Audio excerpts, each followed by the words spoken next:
Hello दोस्तों, स्वागत है आपका अपने पीएस अफेयर्स यूट्यूब चैनल में। आज है 13 जनवरी 2022 और आज संबंधित जितने भी क्वेश्चंस बन सकते हैं हमारे एग्जाम पॉइंट ऑफ व्यू से जो इंपॉर्टेंट हो सकते हैं उन सब का कंपाइलेशन हमने अपने इस सेशन में रखा है। तो दोस्तों, इस सेशन को शुरू करने से पहले देखते हैं इस सेशन में हमें क्या क्या करना है। सबसे पहले तो हम करेंगे रिवीजन, जो हमने कल या परसों की वीडियोज़ में जो इंपॉर्टेंट क्वेश्चंस थे उनको एक क्विक व्यू एक तरह से रिवाइज करेंगे। इसके बाद हम एमसीक्यू बेस्ड फॉर्म में जो करंट की जो न्यूज़ है उनको देखेंगे। तो सबसे पहले देखिएगा, किस संस्था द्वारा हाल में ही फिनटेक विभाग की स्थापना की गई है। तो दोस्तों, रिजर्व बैंक ऑफ इंडिया ने अभी रिसेंट में ही फिनटेक विभाग की स्थापना की है। अगला जो क्वेश्चन है, गंगा सागर मेला किस राज्य द्वारा आयोजित किया गया। तो दोस्तों, गंगा सागर मेला पश्चिम बंगाल द्वारा आयोजित किया गया था। और ये कहाँ आयोजित किया जाता है? तो गंगा सागर द्वीप जो स्थित है पश्चिम बंगाल में, वहाँ पर ये आयोजित किया जाता है। हर वर्ष ये मेला लगता है। इसके अलावा आपको मैंने कल बताया था जैसे नौचंदी का मेला कहाँ लगता है, तो वो आपका मेरठ में लगता है, उत्तर प्रदेश के अंदर। इसके अलावा आपको सोनपुर का मेला बताया था जो कि बिहार में लगता है। बढ़ते हैं अगले क्वेश्चन की ओर। रक्षा मंत्री राजनाथ सिंह ने किस शहर में Kalpana Chawla state for research in space and technology का उद्घाटन किया है। तो दोस्तों, इस सेंटर का जो उद्घाटन किया गया है वो किया गया है चंडीगढ़ में।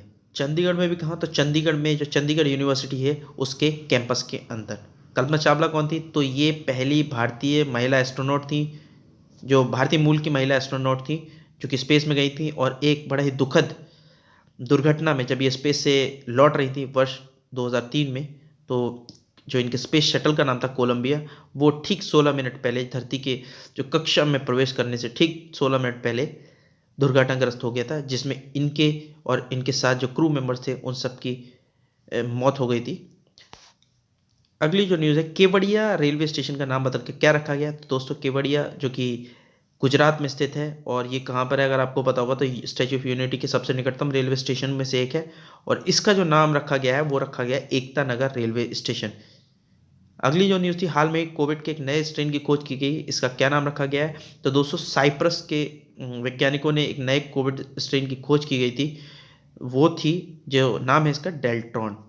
अगली जो न्यूज़ है वो है, असम सरकार ने घड़ियालों के संरक्षण के लिए किस राष्ट्रीय उद्यान को अधिक विस्तृत करने के लिए प्रारंभिक अधिसूचना जारी की है। तो दोस्तों, असम सरकार ने ओरंग राष्ट्रीय उद्यान को लगभग 3 गुना विस्तृत करने के लिए एक अधिसूचना जारी की है। इसके अलावा भी असम में कुछ प्रमुख राष्ट्रीय उद्यान हैं। जो इस क्वेश्चन का आंसर है वो तो ओरंग राष्ट्रीय उद्यान है, लेकिन इसके अलावा जो प्रमुख राष्ट्रीय उद्यान है जिनमें से एक है मानस, एक है काजीरंगा राष्ट्रीय उद्यान जो कि फेमस है वन हॉर्न राइनो के लिए। इसके अलावा भी यहाँ पर डिब्रू साहिब राष्ट्रीय उद्यान भी है, और भी राष्ट्रीय उद्यान है, हम बाद के सेशन में इसको कभी देखते हैं।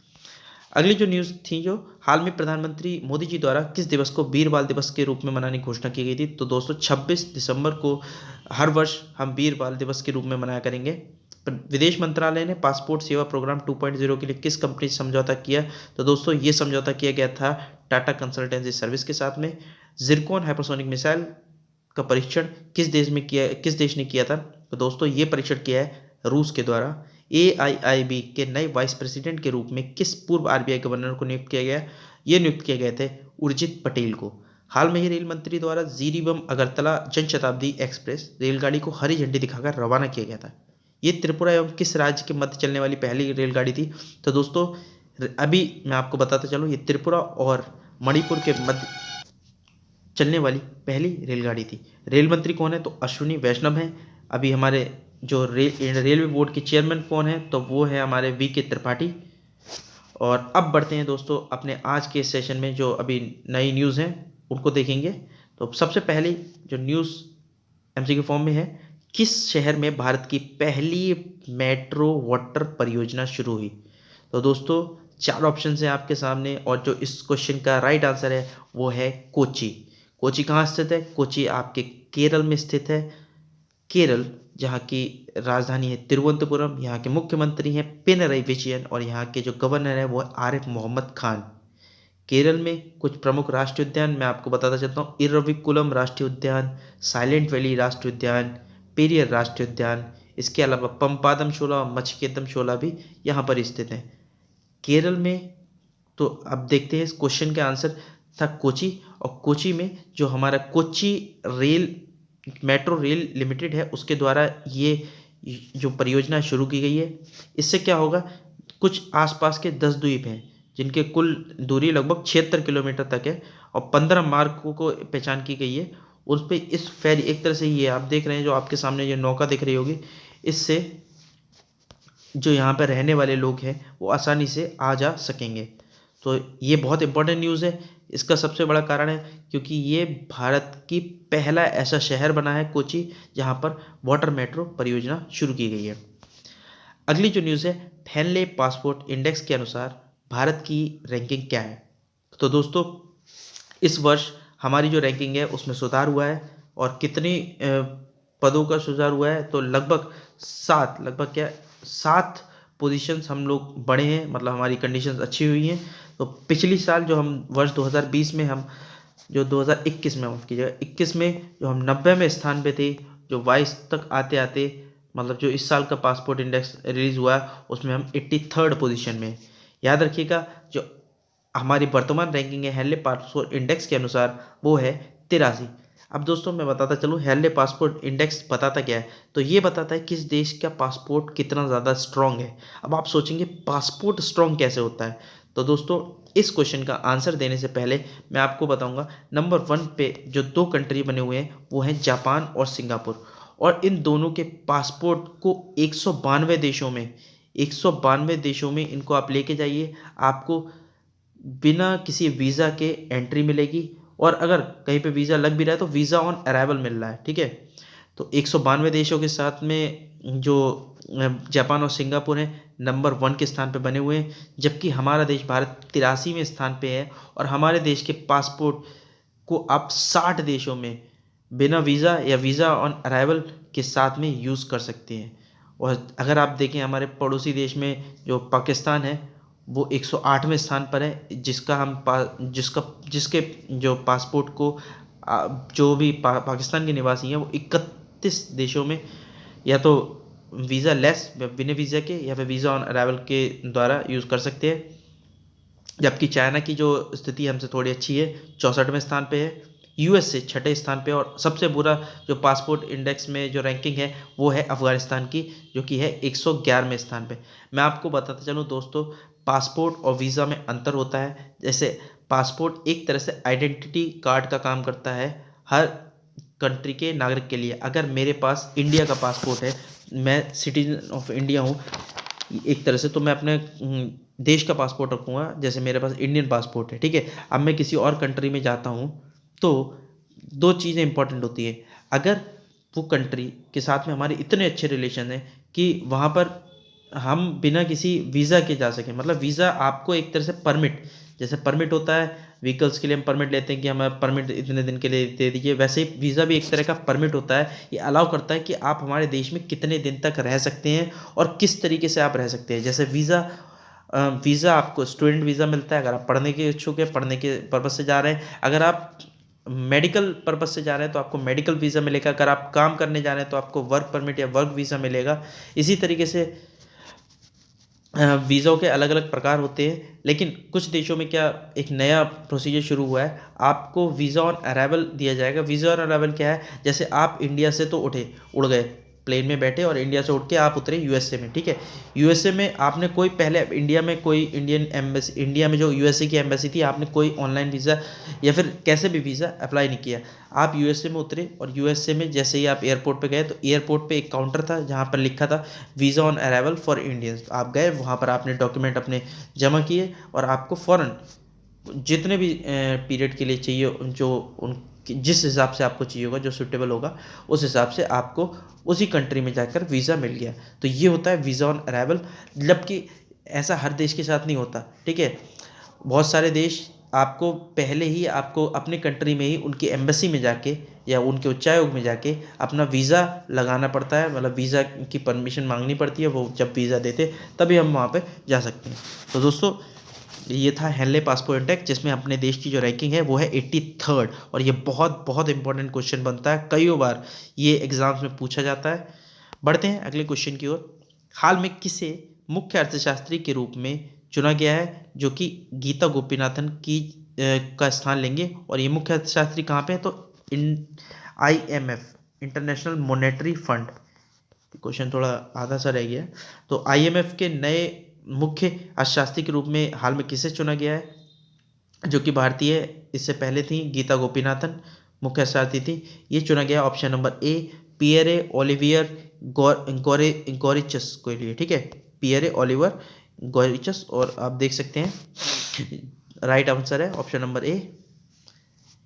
और ये इनकी फोटो है। अंतर्राष्ट्रीय मुद्रा कोष ने पियरे ओलिवर गॉरिचस को नया मुख्य अर्थशास्त्री नियुक्त किया है। वह मुख्य अर्थशास्त्री के रूप में गीता गोपीनाथ का स्थान लेंगे। गॉरिचस वर्तमान में कैलिफोर्निया विश्वविद्यालय में Colson centre for international business and policy के निदेशक हैं। 24 जनवरी को 2022 को ये अंशकालिक रूप से अपना नया पद शुरू करेंगे, जबकि 1 अप्रैल 2022 से परमानेंटली इस पद पर आ जाएंगे। तो ठीक है, इस अगले क्वेश्चन पे बढ़ने से पहले हम बताते चलें IMF क्या है। अंतर्राष्ट्रीय मुद्रा कोष, जिसका कि हेडक्वार्टर वॉशिंगटन DC में है। इसमें कुल 190 देश हैं। इसके जो मैनेजिंग डायरेक्टर हैं इस टाइम पे वो है क्रिस्टलिना जॉर्जेविया। इसका जो हेडक्वार्टर है वो है वॉशिंगटन DC USA में। मैंने आपको पहले ही बताया। ये IMF आपने सुना होगा, हमारे पड़ोसी मुल्क है जो पाकिस्तान, उसको वो अक्सर आप सुनते रहते होंगे कि एड मांगता है। एड मतलब हेल्प मांगता है IMF से कि हमें इतने बिलियन डॉलर का फंड दे दीजिए, हमारी अर्थव्यवस्था बहुत ज़्यादा बिगड़ी हुई है। तो IMF का जो मेन काम होता है वो ये उन देशों को लोन प्रोवाइड करना या सपोर्ट प्रोवाइड करना जिनकी अर्थव्यवस्था बहुत ही लाचार स्थिति में है। बढ़ते हैं अगली न्यूज़ की ओर। अगली न्यूज़ है, किस अभिनेत्री को 12वें भारत रत्न डॉक्टर अंबेडकर पुरस्कार 2022 से सम्मानित किया गया है? तो दोस्तों जो इस क्वेश्चन का आंसर है वो option number A Harshali Malhotra. इसके अलावा ऑप्शन नंबर सी जो आपको दिख रहा होगा आलिया भट्ट, इनको अभी आपने सुना होगा पेटा अवार्ड दिया गया है, ठीक है। और जो इस क्वेश्चन का आंसर है वो है option number A Harshali Malhotra. इनको जो महाराष्ट्र के गवर्नर थे श्री भगत सिंह कोश्यारी, उनके द्वारा ये पुरस्कार दिया गया। हर्षाली मल्होत्रा, मेरे ख्याल से आप सभी ने बजरंगी भाईजान मूवी देखी होगी, उसमें इन्होंने एक मुन्नी नामक बच्ची का किरदार निभाया था, ठीक है। बढ़ते हैं अगले क्वेश्चन की ओर।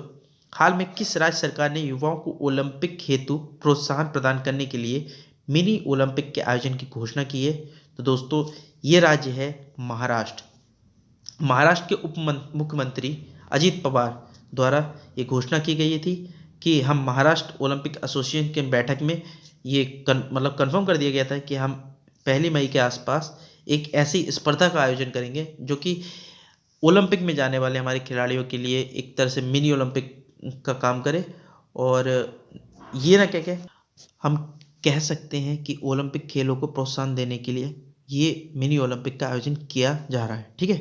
तो ये जो न्यूज़ थी ये थी, इसका जो आंसर था मिनी ओलंपिक किस राज्य सरकार ने घोषित किया है, तो ये है महाराष्ट्र सरकार। और महाराष्ट्र के बारे में मैं आपको जल्दी से बताता चलूँ, महाराष्ट्र की जो राजधानी है वो है मुंबई।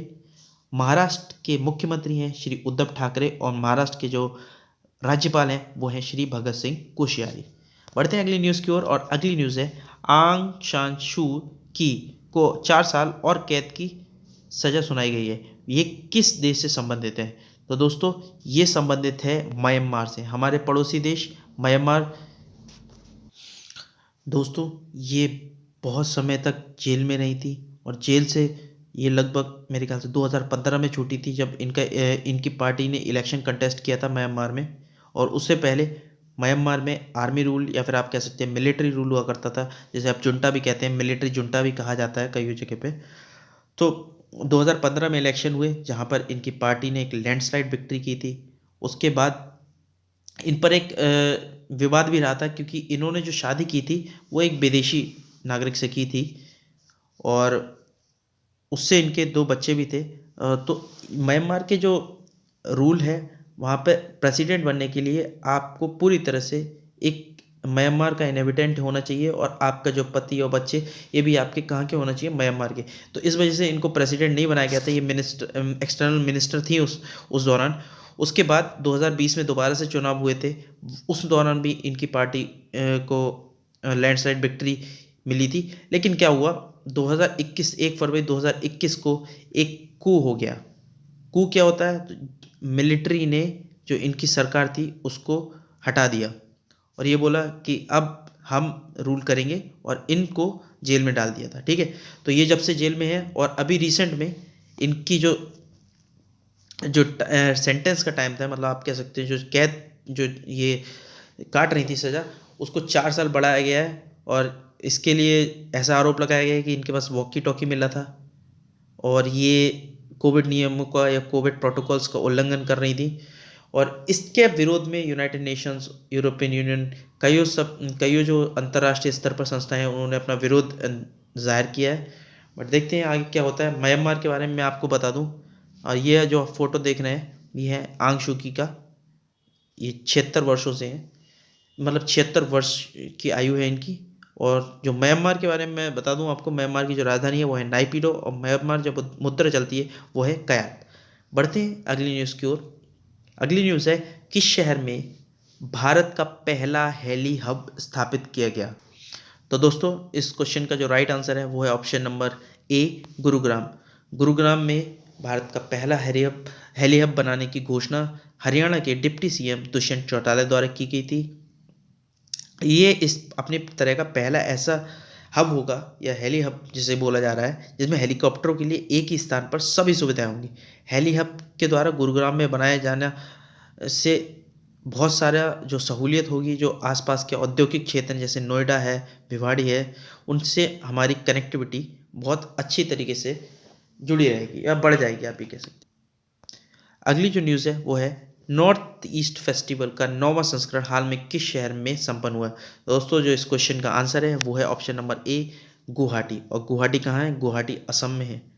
तो अभी रिसेंट में नॉर्थ ईस्ट फेस्टिवल का 9वां संस्करण गुवाहाटी असम में संपन्न हुआ है। इस उत्सव का मुख्य उद्देश्य था उत्तर पूर्व क्षेत्र की वाणिज्यिक एवं पर्यटन क्षमता को बढ़ावा देना और उजागर करना।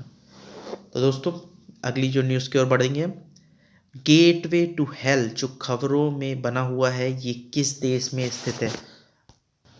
तो दोस्तों गेटवे टू हेल जो अभी रिसेंट में न्यूज़ में बना हुआ है, ये स्थित है तुर्कमेनिस्तान में। तुर्कमेनिस्तान जिस देश की राजधानी है अशगाबत। मैं आपको बताता चलूँ, अभी रिसेंट में यहाँ के जो राष्ट्रपति हैं उन्होंने इस गेटवे टू हेल को बंद करने का आदेश दिया है। तो आपको सबसे पहले बता दूं कि गेटवे टू हेल है क्या और इसे क्यों बंद करना चाहते हैं। तो आपके सामने एक ये पिक्चर दिख रही होगी, ये एक गड्ढा सा है और इसमें आग जल रही है, ठीक है।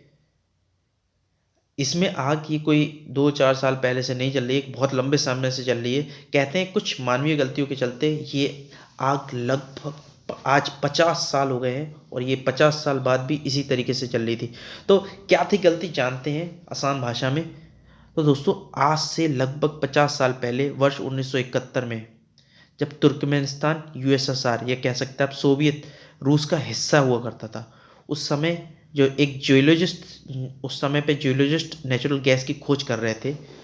और यहाँ पर खोज करने के दौरान ये एक स्थान पे पहुँचे जो कि आपका इस टाइम पे जिसको तुर्कमेनिस्तान में दरवाज़ा गैस क्रेटर के नाम से जाना जाता है, जिसे हम गेटवे टू हेल कह रहे हैं। तो गांव पड़ता है कि स्थान पड़ता है दरवाज़ा करके, जो कि आपके काराकुम रेगिस्तान जो मरुस्थल में पड़ता है ये। और यहाँ तक ये लोग रिसर्च कर रहे थे, अपना सर्च कर रहे थे, तो अचानक से कुछ ऐसा मशीन्स के द्वारा, किसी के द्वारा ऐसा हुआ कि मिट्टी जो थी, ऊपरी जो परत थी वो अंदर की तरफ धंस गई। और अंदर की तरफ धंसने के बाद इसमें से खतरनाक मीथेन गैस का रिसाव होना शुरू हो गया। अब जो वैज्ञानिक थे उस दौरान, उन्होंने उनसे कुछ गलतियाँ कहें या मिसकैलकुलेशन कहें, उन्होंने सोचा कि ये गैस अगर ऐसे ही ओपन तरीके से निकलेगी तो ये आसपास का जो एनवायरनमेंट होगा, आसपास जो लोग रहते हैं, उनको बहुत ज़्यादा नुकसान पहुंचाएगी। उन्होंने सोचा कि हम क्या करते हैं, इसमें आग लगा देते हैं। आपको पता होगा मीथेन गैस बहुत ही डेंजरस गैस है हमारे एनवायरनमेंट के लिए। और ये आपके जो ग्रीन हाउस गैसेस में आती है। तो उन्होंने उस दौरान क्या किया, इसमें आग लगा दी। और उन्होंने ये सोचा था कि ज़्यादा से ज़्यादा कुछ ज़्यादा से अगर हफ्ते नहीं हुए तो 1 आध महीना 2 महीना तक इसका जो जितनी भी मीथेन गैस होगी वो जल के ख़त्म हो जाएगी और ये आग बुझ जाएगी। बट दोस्तों ये जो सोच थी वैज्ञानिकों की, जो कैलकुलेशन थी, वो बहुत ज़्यादा गलत साबित हुई। और आज लगभग 50 साल बाद जो ये आग लगी थी 50 साल पहले, ये आग आज 50 साल बाद भी उसी तरीके से विकराल रूप में चल रही है। इस आग को कई बार बुझाने का असफल प्रयास किया गया और हर बार नाकामयाब रहे हैं। तो हाल में ही जो तुर्कमेनिस्तान के राष्ट्रपति हैं गुरबांगुली मेदोव, उन्होंने ये अपने अधिकारियों को निर्देश दिए कि इस आग को बुझाने का कोई तरीका खोजें और जल्दी से जल्दी इसको बुझाएं।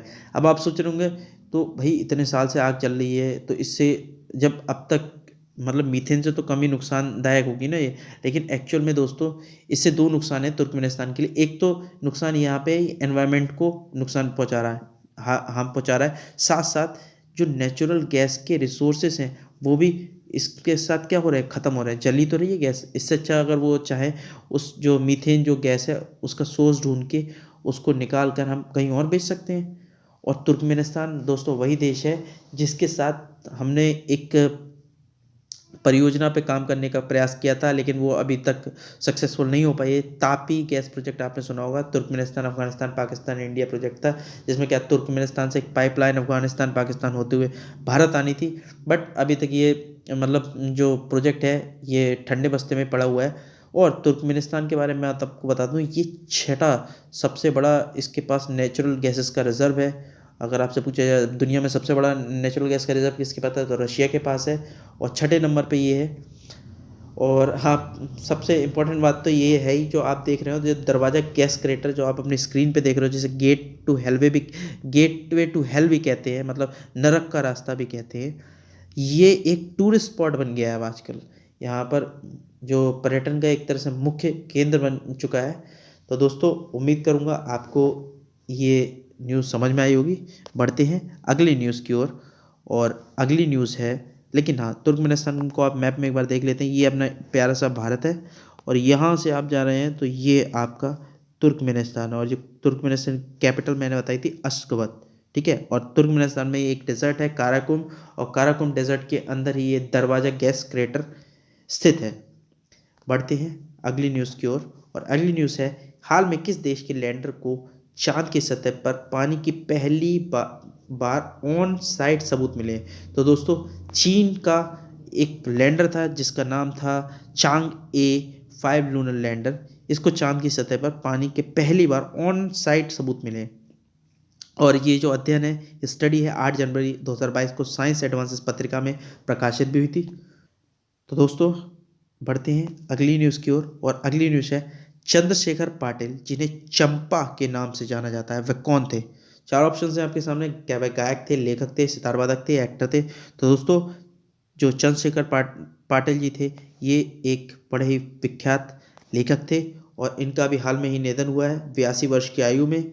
और ये कन्नड़ भाषा के कवि और नाटककार रह चुके हैं। इसके साथ साथ एक कन्नड़ साहित्य परिषद एवं कन्नड़ विकास प्राधिकरण के अध्यक्ष के रूप में भी कार्य कर चुके हैं। इसके अलावा एक और ऑब्विचरी है जो हम इसी में ही देख लेते हैं, वो है यूरोपीय संसद के जो अध्यक्ष थे एट प्रेजेंट, जो यूरोपियन पार्लियामेंट के जो अध्यक्ष थे डेविड सासोली। इनके स्वास्थ्य समस्याओं के कारण इनका निधन हो गया है। और मैं बताता चलूँ ये 2019 से जनवरी 2022 तक अपनी मृत्यु तक यूरोपीय संसद के अध्यक्ष के रूप में काम कर रहे थे और अचानक से इनकी मृत्यु हो गई। तो दोस्तों उम्मीद करूंगा आपको आज का सेशन पसंद आया होगा। अगर सेशन पसंद आया तो प्लीज़ लाइक करें, कमेंट करें। अगर आपको कुछ इसमें कम लग रहा हो, ज़्यादा कुछ लग रहा हो कि चेंजेस करने चाहिए, कमेंट करें, शेयर करें सेशन को। Thank you my friends, have a nice day.